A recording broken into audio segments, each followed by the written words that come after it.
Hi everyone, and welcome back out to Harvest Hills Ranch. I'm back in the home gym today and getting ready to hit another workout so I can be more physically capable for all the things that we have to do that are physically demanding out here at the ranch. But when do I do my workouts, and when should you do your workouts? Well, that's what we're going to tackle today. Hey guys, I am Dr. Arland Hill, and I have a passion for all things nutrition, health, and wellness related. And we are back in here today because I want to share with you some ideas about working out at different times of the day, give you some things to think about that maybe will help you decide when is your optimal time. Now, let me just be straight up with you on this and tell you that for the most part, when the optimal time of day to work out is, a lot of times has to do with when it works for your schedule or when you can be consistent with that. Now, I'll give you straight out of the gate, we're just going to work through the entire 24-hour time frame here and start out with early morning. And for most of my life, I have worked out in the early morning. When I get up first thing in the morning, I go to do my workout, and that sets me up for success the rest of the day. But maybe that doesn't work for you, and if that's not your pattern, hey, that's no big deal. We can look at other times of the day and figure out how to make those optimal for you. But with each time of the day, there are a couple of things that you need to consider. So let's talk about each time of the day, and I'll start out with the early morning again. What are some of the advantages to working out in the early morning? Well, first off, it is going to get your day off on the right foot, and it's going to set you up where you can accomplish that workout. You have a sense of accomplishment going into your day, and you carry that forward with the other things that you're going to be doing the rest of the day. And it's not going to have the possibility of your schedule getting knocked off as you go throughout your day and causing you to end up sacrificing your workout. As much as we all like to say that that is never going to happen, there are times when that is going to happen. So if we can get those workouts in first thing, the probability that that's going to take place much lower, and we don't have to worry about that, and we can feel good that, hey, we met our objective for how many workouts we wanted to get in.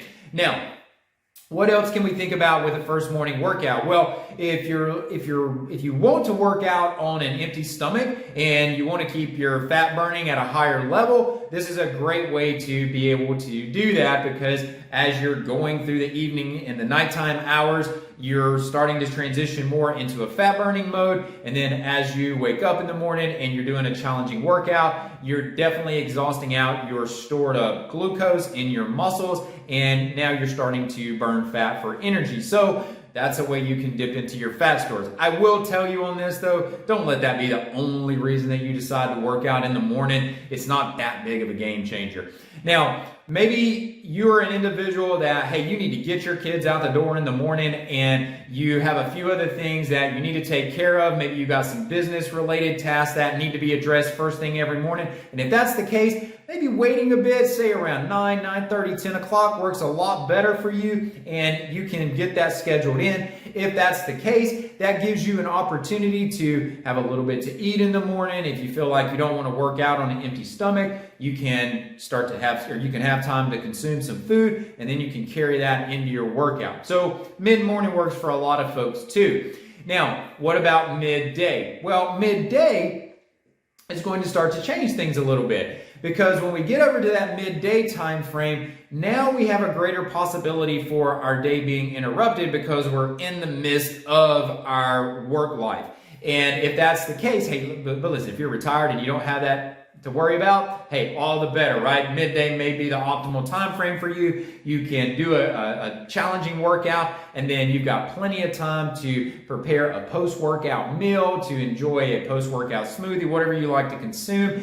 And that gives you an ample time frame to be able to do that. So nothing wrong with working out midday, but you do need to factor in your schedule on this. And in fact, you can see that this seemingly is a common theme here, where we need to look at our schedules and make sure that we are utilizing and doing our workouts out at the right time. Now, in regards to looking at the natural rhythm of our hormones, specifically thinking in regards to cortisol here, if we look at our normal rhythm for our hormones, cortisol is going to be higher in the earlier portion of the day. So if we push ourselves a little harder in the earlier portion of the days, we're more in sync with that rhythm.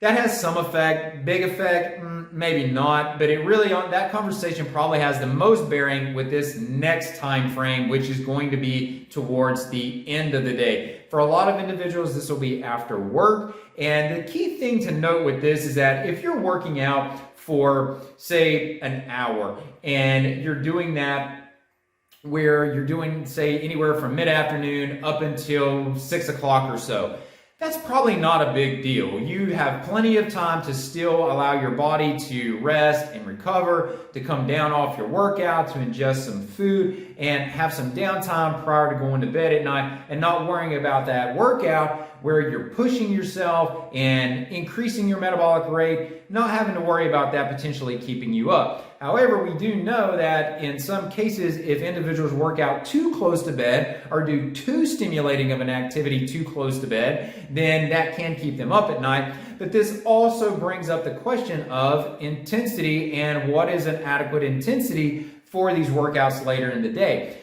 The opposite can also be true, whereas if you're doing a lighter, maybe you're doing some more mobility types of activities later in the evening before bed. I actually personally do some stretching a lot of times in the evenings, do some tissue flossing type of mobility work for my knees and my hips, and that doesn't interfere with my sleep at all. But again, there's nothing high intensity about that. It's just a couple of nice movements to get me relaxed, calm me down, and allow me to have a nice restful night of sleep. So the real question on this is that when you're thinking about what is the best time of day to work out, you probably first need to look at your schedule here and figure out, is there something throughout my day that's going to have a possibility of disrupting me getting a consistent workout pattern down? And if that's the case, then I'm probably better suited to look at trying to get in early in the morning where I'm not getting disrupted. And then if I can't get that in, or if it's just not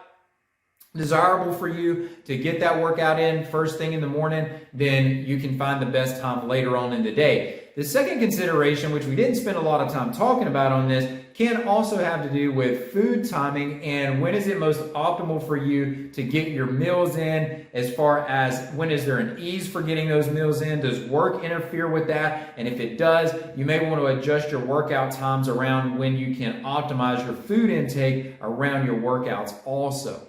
So a couple of things to think about when you're trying to decide what's a typical day going to look like and where am I going to put my workouts in on the calendar. These are some things to think about. Hey guys, thanks for joining me today. If you're looking for more information that is clinically related and what I do with patients, go to drarlandhill.com. If you're looking for more information about what we do out here at the ranch and how we raise food with uncompromising principles and do it with regenerative agricultural processes in the entire operation, go to harvesthillsranch.com. We'd love to have you follow us there. And until next time, everyone, I'm Dr. Arland Hill. I look forward to seeing you soon.